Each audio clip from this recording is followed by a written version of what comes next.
This is the Speaking of Writers podcast. I'm Steve Richards. Today's guest is acclaimed music journalist, biographer, and former editor-in-chief of both Q and Kerrang magazines, Paul Rees. For more than 3 decades, Paul has chronicled the lives and careers of some of music's biggest legends, including Robert Plant, John Entwistle, John Mellencamp, and Elliott Smith. He's interviewed everyone from Paul McCartney and Bruce Springsteen to Madonna, Bono, Adele, and Lana Del Rey. His latest book, Raised on Radio, Power Ballads, Cocaine and Payola, the AOR Glory Years, 1976 to 1986, takes readers deep inside the era when bands like Journey, Boston, Foreigner, REO Speedwagon, Toto, Styx, Heart, and Pat Benatar dominated radio, album sales, and stadium stages. Through extensive interviews and firsthand accounts, Rees delivers a fascinating oral history of a genre that critics often dismissed, but millions of fans embraced and continue to embrace today. I'm happy to have Paul Rees join me here on the Speaking of Writers podcast. Paul, welcome. Thank you very much for having me, Steve. Good to meet you. It's great to have you here. So what first inspired you to write what is essentially the first comprehensive biography of the AOR movement? It's one of those things. It was a kind of perfect storm, but I guess the first thing really was I did I ghosted Steve Lukather's memoir with him. Um, and Steve's not a man who's backwards in coming forwards with an opinion. And I think he felt justifiably slighted somewhat that what he'd done with Toto and what their collective efforts weren't recognised in terms of the fact that they were house band on so many of the pivotal records of that era, including Thriller by Michael Jackson, and also that their own efforts were sort of glossed over and or eviscerated by magazines like Rolling Stone. And kind of thought on that, and then began to realize that whether it be Journey, Boston, REO Speedwagon, Toto, and others had never appeared on the cover of Rolling Stone throughout that era. And I'm not just beating Rolling Stone on that, but it was the general sense that this was music that was overlooked. But given the amount of people that bought those records and still cherish those records, I think deserved documented and deserved the credit for what it was. They're great pop songs. So that was the starting point in a long way of answering a short question. AOR was often criticized by music journalists during its peak years. Why do you think there's been such a dramatic reevaluation of that genre over time? That's a great question. I think it's that thing about, like I said, pop music. I think songs, it doesn't really matter to me where you sit in a genre. A great song's a great song. It's an indefinable thing, but it's something that captures people, that they find memorable. I think AOR has been helped by two things. Firstly, that a lot of people who were listening to that music at the time, or a significant percentage, went on to work in cinema and in TV and in things like that. And so you had things like, obviously, famously Journey, Don't Stop Believing on the Sopranos, but also on film soundtracks. If you were looking for something that pretty much encapsulated that era, the AOR songs do that. TV with things like Stranger Things, Journey, and Toto both featured on the soundtracks of that. And then I think with the whole downloading generation with Spotify and things like that, those barriers I think have gone. The idea that music's tribal or that people listening to music now even care, where a song's from. They react to the song, not the history, not the baggage or anything like that. So I think those songs have found an audience. People have just gone, it's a great song. So they listen to it. And Africa by Toto, I think almost through that has been accepted. It's a remarkable piece of songwriting and musicianship. So it doesn't matter. You don't need to know what they look like or how people perceive them at the time. You just respond to the song.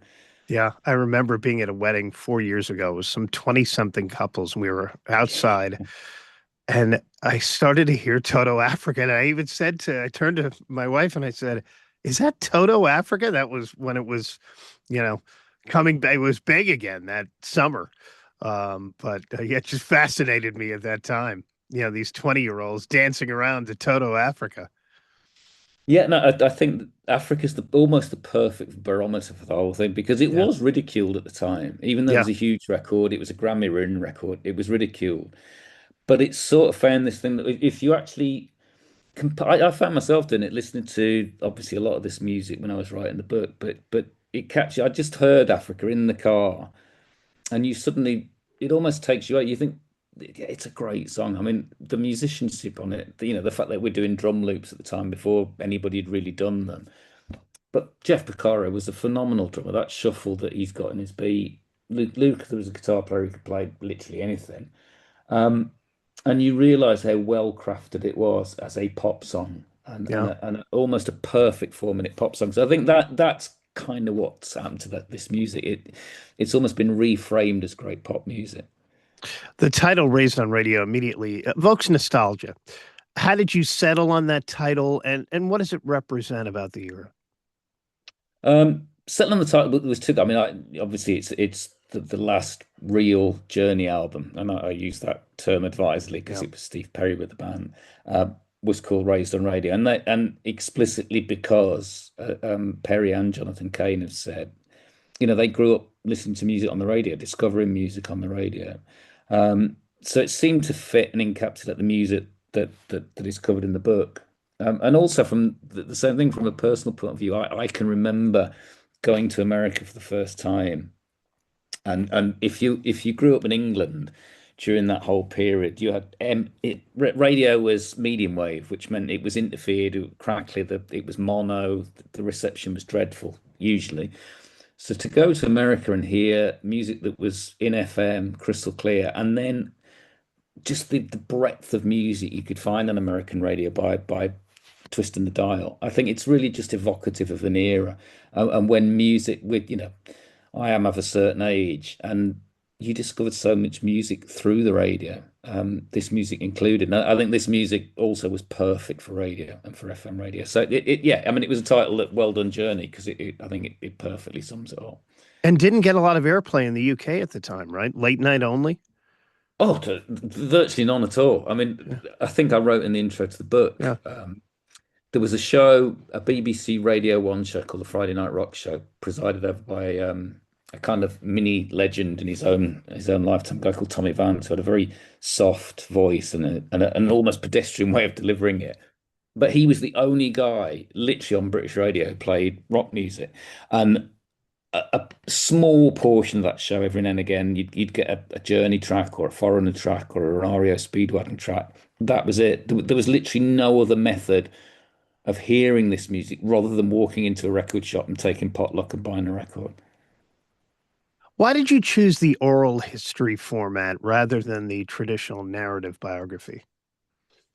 Um, I'd read a few books. I mean, it's like anybody who writes, you see other things working and think that's a really good idea. I think is it Lizzie Gold? I'm terrible with names. You'd have to forgive me, Steve. But there's Meet Me in the Bathroom. I think it's Lizzie Goldman, but I thought that was a wonderful oral history. I'd read an Allman Brothers book as well at the same time, which was done as an oral history. Um, Legs McNeil's Please Kill Me, the punk history as well. So there's this, I think, quite well established tradition of when there's multiple characters involved and a cast of many people. I think it's just a really good and effective way of telling a narrative story that involves everybody in it and lets the people involved articulate the story for you. So it just seemed right from I think almost from the point I had the idea of it was going to be an oral history. Paul, this 10-year period, 1976 to 1986, why did those years become the perfect window for AOR's rise and dominance? I think, well, first of all, the Boston album comes out in 1976, Yeah. and there'd obviously been music that was similar to this or fit within this band. Styx were existent before this, Kansas Heart and things like that. But I think that Boston album, just in the way it sounded, Tom Scholz just alighted on something in the basement of his house that was this idea of. I think Scholz has described it. It was the idea of the Eagles' harmonies with Led Zeppelin's guitar, and I think that defined the sound better than anything. And it was a tipping point. The first album on Columbia to go platinum. It's this idea that that's a rallying point for this whole thing. So 76, I think the Boston album works that, and lots of things are happening sort of in the background of that, particularly on radio. The radio, I think you'll know better than I. FM became standard in cars around Yeah. about this period, and it sort of has this watershed moment is 1976 for that. So, and then this in the wake of Boston, all these bands sort of come along. Journey obviously decide they need a singer and to write commercial songs. Foreigner are forming. Toto are just getting going. So 76 was it just seemed a natural starting point for the book. The 10-year period of that music is when all those great records were. All those bands have huge selling records and a sort of a plethora of other acts come out behind them. But by 86, um, it's kind of gotten tired. Journey of there's a sort of Journey, Foreigner, all those bands are either splintering or have had their commercial peak, their first commercial peak. They have another one later on, and it becomes something else with bands like Bon Jovi and Def Leppard and a whole different thing. But yeah, for 10 years, I mean, I just felt rather like country music is now. That was the soundtrack of the American heartland, and it was the preeminent music if you were listening to commercial music and commercial radio in America at the time. So it just seemed a natural period to do it in. This book also explores the excesses of the time, including cocaine use, payola, and unchecked egos as well. How much of that behavior was unique to AOR, and how much reflected the broader music industry? I think it's reflective of the broader music industry, particularly in the 80s. There's this whole idea of music that it's probably the last great excessive era of the record industry, the Yeah. unlimited budgets, um, everything done on the grand scale. People involved in the music business. You've got people like Walter Yentikoff at Columbia. Yeah. These almost when record on, they were as big as the artists in terms of their personalities and their lifestyles, and it was, I think MTV arriving made it larger than life. It's sort of it fit the Reagan era perfectly. This sort of big, brash, aspirational business, and AOR was symptomatic of that. I mean, you've got some of the biggest selling acts of the period all going around. I don't think the whole cocaine 80s just fits in with what it was, and I guess if you've got the way these bands, they worked incredibly hard. I think that's the thing. They toured and recorded relentlessly. And if you put a bunch of people who are earning lots of money out on the road and flog them hard, it's only going to end one way. One of the most fascinating points you make is that AOR helped invent the power ballad. What Mm. elements made that formula so enduring? I think it's almost like that. It's that. It's the way it hits the serotonin in the brain. I think it's almost the perfect delivery mechanism for a song. So that sort of romantic lovelorn ballad that with big strident guitars and a huge chorus, anthemic chorus. It's happy music in the sense. Even the other songs are often about broken hearts and love going wrong and all the rest of it.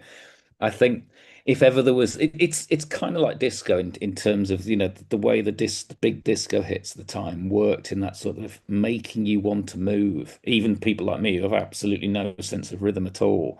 You can't hear Chic without something moves within you. And I think the AOR thing, the power ballads did exactly that. They just hit that spot that was they're evocative. They've just got that swell of music, and those bands did it better than anybody. Let's look at the arc of AOR. You argue that AOR's DNA can be heard all the way to artists like Taylor Swift. What are some Yeah. of the musical or songwriting connections you see? Well, I think in terms of the songs, we mentioned the power ballads. I think the one thing that these bands were so good at and these artists were so good at was tailoring their sound to fit that FM radio thing, and to there's an economy to the way they wrote songs. Most of the classic AOR songs are 3-4 minutes, and it's verse, chorus, bridge, the perfect pop song. Yeah. I think that's definitely gone right the way through into modern country music. That economy of delivering a song. One of the outside of the musicians, obviously the producers played a huge part in this music, in shaping the sound of this music. So you have people like Keith Olsen, um, but most specifically of all Robert Mutt Lang. The guy who produced Foreigner 4, Yeah. produced The Cars, produced Def Leppard. And Mutt Lang went on to produce his wife to be Shania Twain. And I think the Shania Twain records have had a huge impact on the way modern Nashville sounds now, and that's gone right the way through into I think Taylor Swift and the records that Taylor Swift made with Nashville and continues to make. I think there's a quote in the book from Joe Elliott of Def Leppard who can recall Taylor Swift coming to see Def Leppard with her mom on the later on in the, I think much later on in the 90s, but she told them that her mum was pregnant with Taylor Swift when Hysteria came out, so she'd almost been conditioned to hearing it in the Mm. womb, and that informed the way. And I think Taylor Swift is a really good example of someone who just knows how to write a pop song and knows how to deliver a pop song. So I think that it's the sound of the records and the way they're constructed and structured. I think that has gone right the way through into modern country music. Paul, you've interviewed everyone from Bruce Springsteen, Paul McCartney, Madonna, Adele. How did your years as a journalist help shape this project? That's a really good question, Steve. I think it's the same thing. It's the discipline of it, and then insofar as you can claim it, the craft of it. But I think in terms of the discipline, when you start a project this big, firstly, just knowing how to organize yourself to get the research done and where to go for the research, because it's a time consuming thing. I find it really enjoyable, but when you've had I think you said at the start, which always makes me blanch and frightens me, 30 years odd experience of doing it. You kind of have to know what to do. So you know where to go, you know how to organize and how to construct and structure that information. And then also how then to go about getting people and interviewing people for the book, whether it be by contacts or just knowing where to look and where to find people and how to ask people. Um, and then to put it all together. So over that span of time, I've got my own method for organizing books and for structuring books and for planning books. So all of it helps. I mean, there'd be something wrong with you if you've been doing it for this long and weren't able to call on some useful experience along the way. You've done a ton of interviews, so it's probably going to be hard to answer this. Was there a particular interview for this book that became a personal favorite, maybe one or two? Yeah, there were. I mean, there were lots. I'm grateful to everybody that spoke to me to the book, and I really enjoy that part of the process, interviewing people. I think it's a privilege to sit and listen to people tell you. Danny Korchmar, who's the great session guy, Mm. listens to Danny talk, even when he wanders off the plot from where we were talking about for this, but he'll tell you about being on the road with Jackson Browne and things like that. I mean, it's just those to hear that from someone who was there, I think is fantastic. Um, the, there are lots of people. I always enjoy interviewing Joe Elliott from Def Leppard Yeah. because he could talk the hind legs off a donkey and he will answer anything. But I guess the two specifically that I really really enjoyed for this one, David Page from Toto, because A, he's just a gentleman, and B, his involvement in so many records, the Boss Skaggs albums, not just the Toto records, and he's very good at explaining to you the whole process of writing a song and being in the studio. So, and he was a delight to interview. And then Nancy Wilson from Heart, Yeah. who was it was also delightful. But I think I really wanted to interview Nancy because of that. I think that the objectification of women during that period is one of the darker sides of it, and also generally reflective of the music business during that era. But that just for the fact that if you were a guitarist like Nancy coming up in the 70s, you didn't really have any female influences upon you outside of Yeah. Bonnie Raitt is probably the only person I could think of who was a rock guitarist at that point. So to have come up and done it your way and gone through that whole period and come out the way that they have and as successfully as they have and as strongly as they have, I thought would just be really interesting. And she's very opinionated, very charming and just great to interview. If someone unfamiliar with AOR asked you for, let's say, five essential songs to understand the genre, if you had to narrow it down, what would be the tracks that you would choose? Oh, um, number one, Don't Stop Believing by Journey. It's blatantly obvious, but I think if an alien landed and wanted to know what AOR was, you just hand them that song. Because it's got all the elements. And I think that album it's from, Escape, is the classic AOR album. No. More Than a Feeling by Boston. Yes. For that, I think, that's the ground zero, I think, for all the music that I wrote about in the book. I would include Love is a Battlefield by Pat Benatar, just because, again, like Heart, I think Pat Benatar is an incredibly important figure. And I think it's a really interesting song because it's what they were handed, what Pat Benatar and Neil Giraldo were handed by the song's writers, Mike Chapman and Holly Knight, was, I think, something completely different.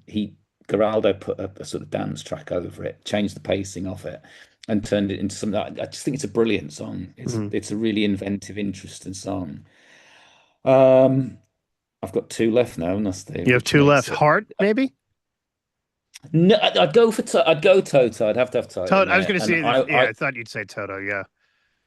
I'd have Hold the Line just from a personal point of view Yeah. because Yep. I don't think it's possible at any point in time to hear that record and not have it put a smile on your face. I just think it's a brilliant song, and it's got that Jeff Porcaro is just an amazing drummer. You put any other drummer on that, and it would not sound the same. The way he plays on that makes it move. Still sounds And great on the radio today.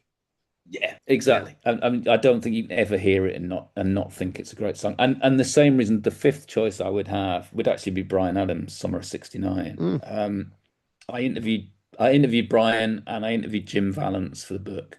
And Jim Valance's account of how they wrote that song was fascinating. But I just think they wrote that Reckless album is one of the perfect AOR records. And another song that you could hear that song anywhere at any time, and it will always be a great pop song. So those are the five that Yeah. I would pick. There's a bunch more, but I'd stick to those five, I If you had think. to narrow it down, Brian Adams out on the road with Pat and Neil this summer here in the U.S. Yeah, yeah, Yeah. absolutely.